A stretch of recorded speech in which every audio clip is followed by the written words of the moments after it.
Hello aspirants, a very warm welcome on the YouTube channel of Analyst IAS.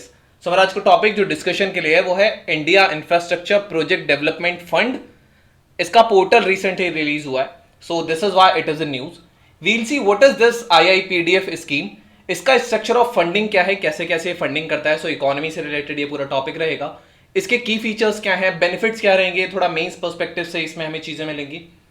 फिलहाल Indian जो market है उसका size क्या है, you will get the data from this. After that, we'll have our today's prelims and the main practice question, which would be based around this topic. So let's start. Mains 2023 and the fever and tension about mains and ethics writing practice is must. कई महीनों से writing practice छूटी हुई है क्योंकि मैं पिछले 10 year से इथिक्स ऐसे पेपर एंड पॉलिटी के लिए स्टूडेंट्स को गाइड करता रहा हूं। तो इस बार एक ऐसी टेस्ट सीरीज जो उन लोगों के साथ में डिजाइन हुई है जो वास्तव में इवेल्युएटर की तरह कमीशंस में काम किए हैं, उनके बेस पे मार्क्स मिलते हैं बच्चों को, वो आप तक पहुंचेंगे, न कि वो लोग जिन्होंने केवल मेंस या इंटरव्यू लिखा हुआ है और वो आपको गाइड करते हैं। तो गाइज, हम बहुत सारे लोगों को हेल्प नहीं कर पाएंगे, मैक्सिमम 50। तो जल्दी से आप इसमें एडमिशन लें, इस दिए हुए व्हाट्सएप नंबर पर आप कॉल करें और आपको पूरा का पूरा गाइड किया जाएगा। एक वीडियो मैंने और रियलिटीज बिहाइंड टेस्ट सीरीज बनाई थी, उसे आप जरूर देखें, और एक डिटेल वीडियो भी टेस्ट सीरीज के बारे में कि कितने टेस्ट होंगे, किस किस डेट को कंडक्ट होगा, मैं 1 या 2 दिन में उस वीडियो को लेकर आऊंगा। Till then, see you guys, जय हिंद। Why news. सो इंडिया के जो डिजिटल इंडिया इनिशिएटिव है उसको सपोर्ट करने के लिए इंफ्रास्ट्रक्चर फाइनेंस सेक्रेटरीट जो है, जो मिनिस्ट्री ऑफ फाइनेंस के अंडर था, इसने India infrastructure project development fund portal recently launch किया है। सो ये जो ऑनलाइन प्लेटफॉर्म है, ये एप्लीकेशन जो अंडर इस स्कीम के हैं, इसको ये बेसिकली सबमिशन के लिए है। इससे जो प्रोसेसिंग टाइम है, पेपर वर्क है, करप्शन है, ये सारी चीजें टाइमली अप्रूवल से, and these all things will happen. Now what is this IIPDF scheme? So ये डिपार्टमेंट ऑफ इकोनॉमिक अफेयर्स ने इसको क्रिएट किया था, जो मिनिस्ट्री ऑफ फाइनेंस का एक डिपार्टमेंट है। इनिशियल जो इसमें फंडिंग कॉर्पस था, that was around 100 crore, and this was to support the public private partnership. और ये जो प्रोजेक्ट होगा ये ऑफर किया जाता है बेसिकली प्राइवेट सेक्टर से, इसकी फंडिंग की जाती है। उसके बाद डिपार्टमेंट ऑफ इकोनॉमिक अफेयर्स ने इसको रीस्ट्रक्चर किया। ये सेंट्रल सेक्टर स्कीम है और इसका आउटले रखा गया 150 करोड़ का for the period of 3 years from 2022 to 24-25 up to. So it's available to the sponsoring authorities for the public private partnership projects for meeting the project developmental costs. इसके structure of funding की बात करेंगे तो ये 75% जो भी project development का expense होगा वो देता है स्पॉन्सरिंग अथॉरिटी को, और ये एक इंटरेस्ट फ्री लोन होता है जो कि ये स्पॉन्सरिंग अथॉरिटी बाद में इसको चुका सकती है आसानी से। जो बचा हुआ 25% है वो दिया जाता है स्पॉन्सरिंग अथॉरिटी के द्वारा। सक्सेसफुल कंप्लीशन जब हो जाएगा तो जो प्रोजेक्ट डेवलपमेंट का जो एक्सपेंडिचर है, it would be recovered from the successful bidder और that authority. In case of failure, अगर फेलियर हो जाता है मान लीजिए उस बिड का, देन ये जो लोन है इसको एक ग्रांट में कन्वर्टेड कर दिया जाता है। In the case of sponsoring authority, if it does not conclude the bidding process for any reason whatsoever, the entire amount contributed would be refunded to the IIPDF. इसके की फीचर्स क्या है? First of all, financial assistance provide करता है। ये financial support up to 75% of the project development cost देता है, जो कि एक मैक्सिमम लिमिट है।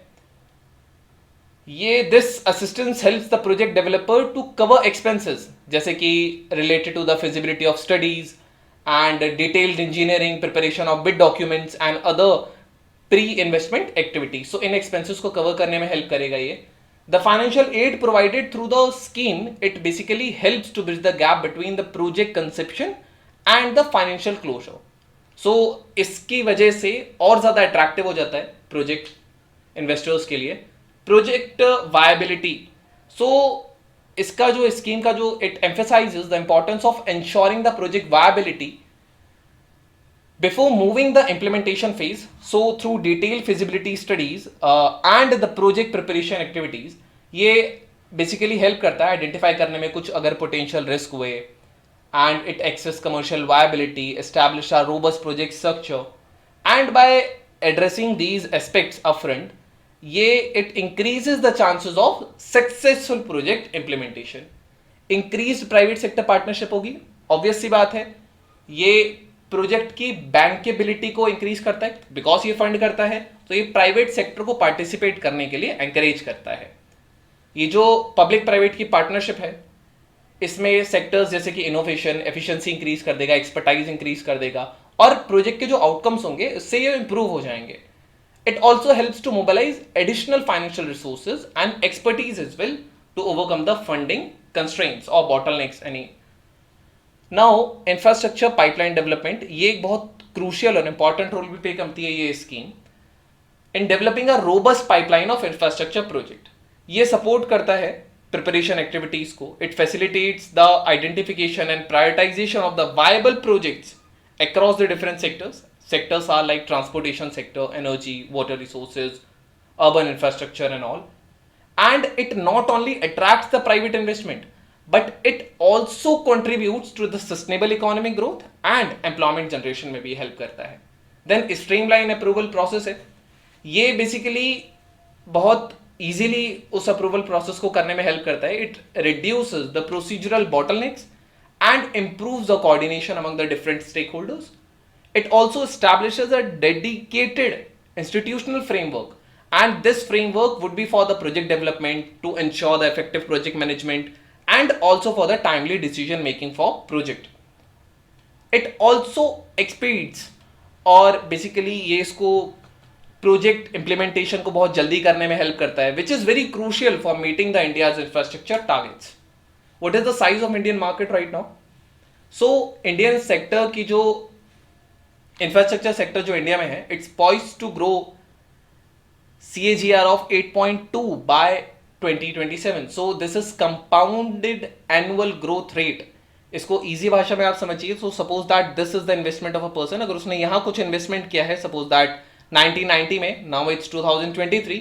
So इन दोनों years के बीच में जो एवरेज रेट ऑफ रेवेन्यू की ग्रोथ है, that is known as the CAGR। इतना काफी है जानने के लिए। So this is the investment, and इसमें से निकला इन्वेस्टमेंट वो वापस इसी में इन्वेस्ट करते हैं। सो बेसिकली 2 ईयर्स के बीच में ये rate of average rate of revenue growth कितना हो रहा है, this is what CAGR is. So the capital investment outlay for infrastructure budget in the year 2023-24 recent है, इसको इंक्रीज किया गया 33% से टू 10 लाख करोड़ इसमें दिए गए, एंड ये जीडीपी का लगभग 3.3% था। India is expected to be one of the largest economy in the coming year and up to 2047, जिसका जीडीपी लगभग 35 to 40 ट्रिलियन हो जाएगा, and this is as per the confederation of India industry. It also ये इस चीजों का estimate करता है, अभी 2022 में 3.5 ट्रिलियन था, जो कि लगभग 2010 से दुगना बढ़ा था। सो देयर आर चांसेस 2047 तक इतना हो जाए। सो इंफ्रास्ट्रक्चर प्रोजेक्ट्स में भी इनमें वो इनका काफी ज्यादा रोल रहेगा उनका इनमें। Then in addition the countries industrial output, it has also increase by 56% since the year 2010, which has basically supplemented the pace of urbanization, which is expected to accelerate by 2047.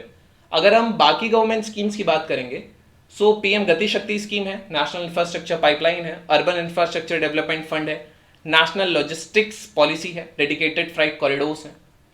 Now we have our prelims practice question with reference to the IIPDF. Consider the following statements. It was created by Department of Revenue. Initially a corpus of 100 crore was provided. It finances the public-private partnership projects. Which of the above statements are correct? Only one, only two, only three, or none? So you can type it in the comment section. They'll let you know if it's correct or not. Then we have our mains practice question. Describe the role of infrastructure in growth of India. Also analyze different schemes by the government to boost infrastructure development. So this was all about today's video and session. Hope you understood it. Thank you. Have a nice day and stay tuned with Analyst IAS for a better preparation.